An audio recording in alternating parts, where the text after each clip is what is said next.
लोग तो फाइनली यार पवन सिंह का नया वाला सॉन्ग जो था राजा जी के, तो वो सॉन्ग आ गया है भाई। वो सॉन्ग सुनने के बाद मुझे यही लगा कि भाई देखो, यह सॉन्ग का जो है ना टाइटल राजा जी के नहीं होना चाहिए। राजा जी की दिलवा सुने हैं ना आप लोग, 300-350 मिलियन व्यूज़ गया है, उन्हीं का पार्ट 2 वर्जन है भाई। बिल्कुल वही है, वही गाना है, इसमें कोई अंतर नहीं है। देखिए जो पार्ट 1 में किया गया था वो पार्ट 2 में क्या किया जाएगा, यही दर्शाया गया है इस गाने में।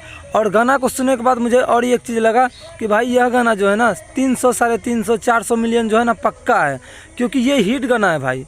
ये गाना किसी भी चैनल से आता तो ये हिट होता, ठीक है, लेकिन ये अभी छोटा चैनल से आया है, इसीलिए व्यूज़ का मात्रा थोड़ा कम है।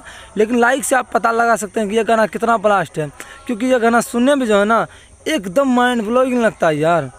अपना राजा जी के दिलवा काहे तोड़े लुए जान, यह गाना में जो है ना डांस होगा, रोमांस करने का मन जागेगा, और जाके प्लस सुनने का भी मन करता है भाई। ईयरफोन में लगा लो, हेडफोन लगा लो कान में, उसके बाद सुने, कितना माइंड ब्लोइंग लगता है इसका आवाज़।